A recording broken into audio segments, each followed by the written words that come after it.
Focus करते हैं global market पर।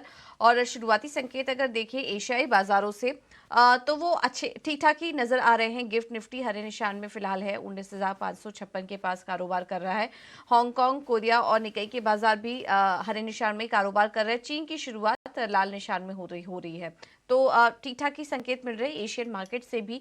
लेकिन एक बार समझ लेते हैं कि दूसरे अन्य ग्लोबल मार्केट में किस तरह का कारोबार देखने को मिला शुक्रवार को। और पूरी डिटेल्स लेकर हमारे साथ विश्व मोहन जुड़ चुके हैं मुंबई स्टूडियो से। विश्व मोहन, गुड मॉर्निंग।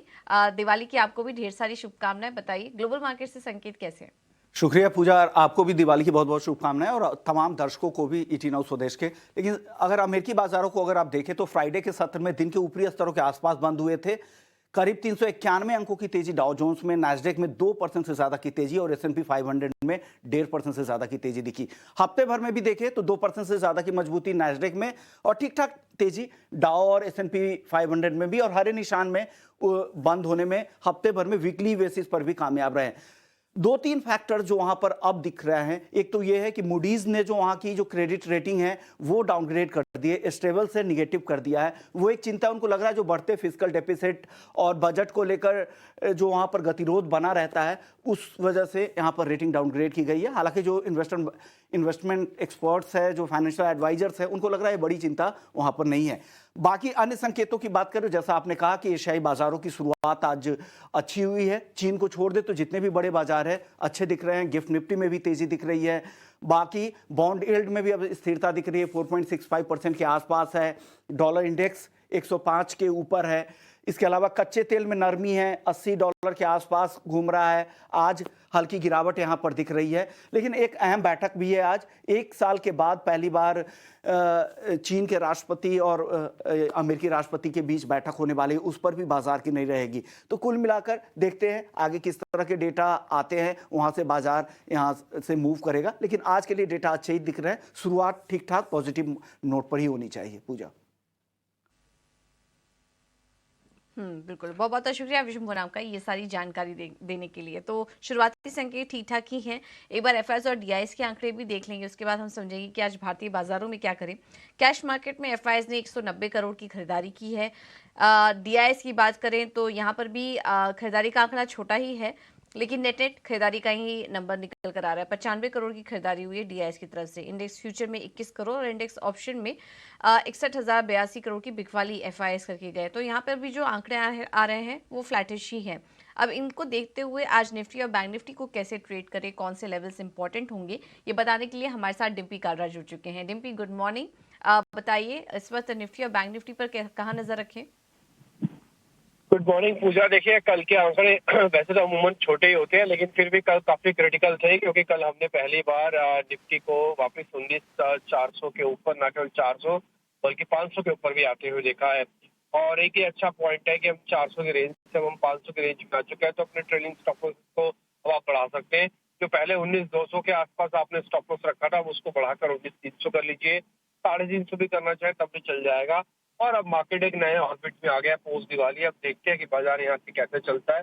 हालांकि कल थोड़ा वॉल्यूम कम था, आपको मालूम ही है कि हम ओवर ट्रेडिंग पे वॉल्यूम कम रहता है। कल थोड़ा एफआईज के नंबर्स भी हमको ये नहीं पता लग पाए कि लॉन्ग पोजीशंस कितने, क्योंकि नंबर छोटे हैं। तो मैं एक्सपेक्ट करता हूँ कोई खास बड़ा चेंजेस नहीं होगा, 20% के आसपास की लॉन्ग पोजीशंस है।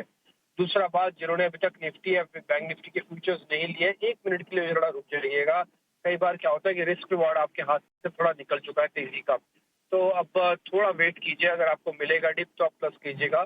ऑप्शंस वाले ट्रेड करना चाहे कर सकते हैं, पॉजिटिव ट्रेड करें। कॉल्स काफी सस्ते में हमने दिलवा रखी है, या तो अपने ट्रेलिंग स्टॉप लॉस लगा के रखें, या तो उसके अंदर वापस कुछ पोजीशंस बनाना चाहते हैं तो बना सकते हैं।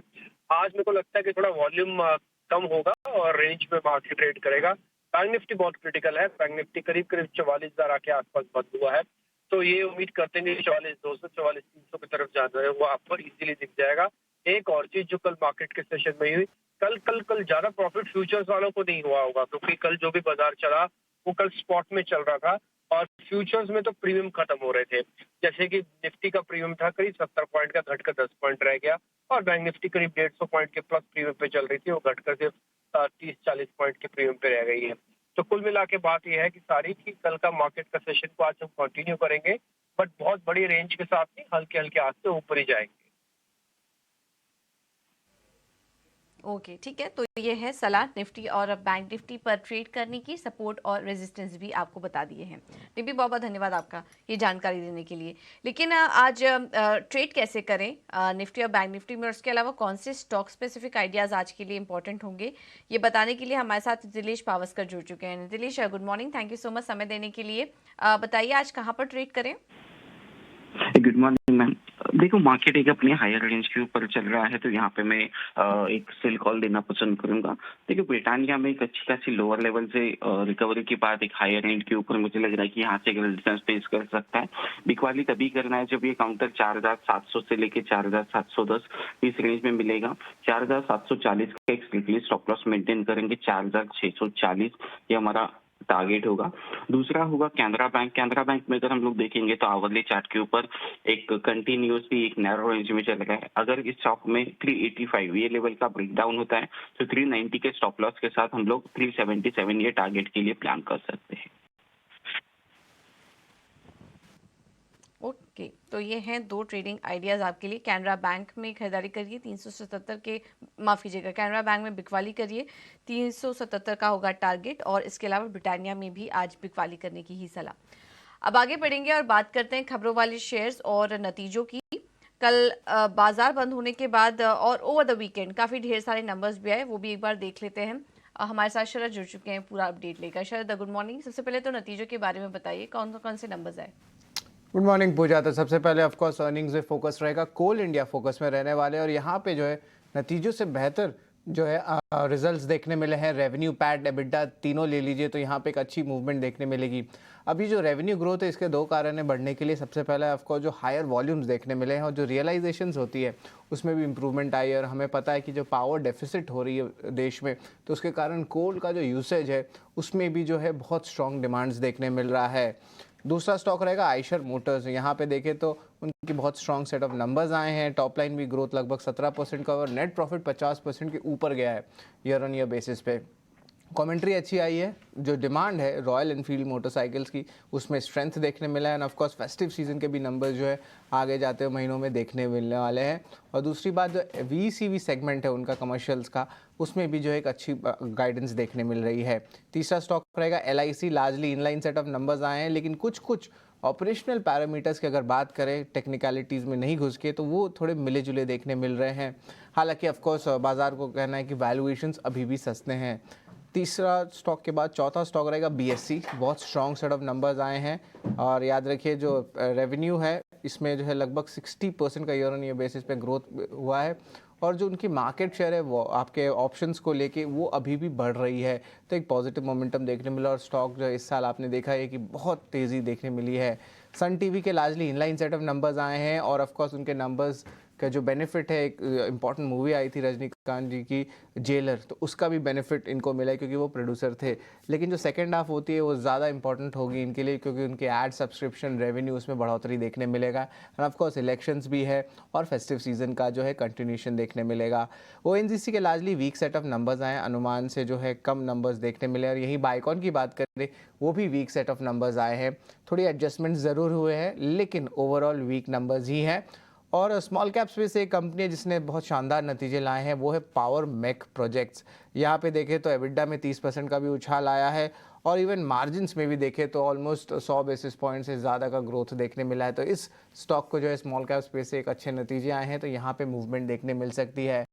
तो ये ओवरऑल स्टॉक्स है जो आपके ट्रेडिंग में जो है, आप दिन के ट्रेडिंग इन्वेस्टमेंट दोनों में जो है फोकस में रहने चाहिए। लेकिन याद रखिए ऑलरेडी मोहरत ट्रेडिंग हुई थी, तो थोड़ी सी इम्पैक्ट जो है लास्ट ट्रेडिंग सेशन में भी देखने मिली है। लेकिन ऑफ कोर्स जो ब्रोकरेज अपग्रेड्स आती हैं और ये इत्यादि चीज़ होते हैं, तो उसके कारण जो है और इम्पैक्ट जो है देखने मिल सकता है आज। बिल्कुल, ये एक इम्पॉर्टेंट जानकारी दी अभी शरद ने, इस पर आप ध्यान रखिए। इसके अलावा शरद, खबरों वाले शेयर्स कौन कौन से हैं? ये पूजा, सबसे पहले जो प्राइमरी मार्केट्स है उसको भी देख लेते हैं। प्रोटियन टेक, ई गॉव टेक है, इनका जो है आज आईपीओ का जो है लिस्टिंग होने वाला है। एक्सपेक्टेड है कि प्रीमियम लिस्टिंग होगा, 8 से लेकर 10% का ग्रे मार्केट प्रीमियम में जो है बातचीत चल रही है प्रीमियम लिस्टिंग की। आईपीओ सब्सक्राइब 24 गुना हुई थी और आईपीओ प्राइस 792 रुपीज़ पर शेयर का था। खबरों वाले शेयर्स में फोकस करें तो आनंद राज को जो है बोर्ड ने अप्रूवल दे दी है कि 500 करोड़ वो रेस कर सकते हैं क्यूआईपी के जरिए। दूसरा ऑल कार्गो लॉजिस्टिक्स, लार्जली जो है गुड सेट ऑफ नंबर्स आए थे, लेकिन जो इंपॉर्टेंट बात है वो है बोनस इशू। अगर आप जो है एक शेयर होल्ड करते तो आपको 3 बोनस शेयर्स मिलेंगे, तो ये रेशियो 3:1 का है। तीसरा स्टॉक रहेगा जुबिलेंट फार्मोवा। यहाँ पे एएनडीए अप्रूवल आई है यूएस एफडीए से और ये कैंसर ट्रीटिंग का ड्रग है, तो इस पे बेनिफिट जो है या पॉजिटिव रिएक्शन स्टॉक में देखने मिल सकता है।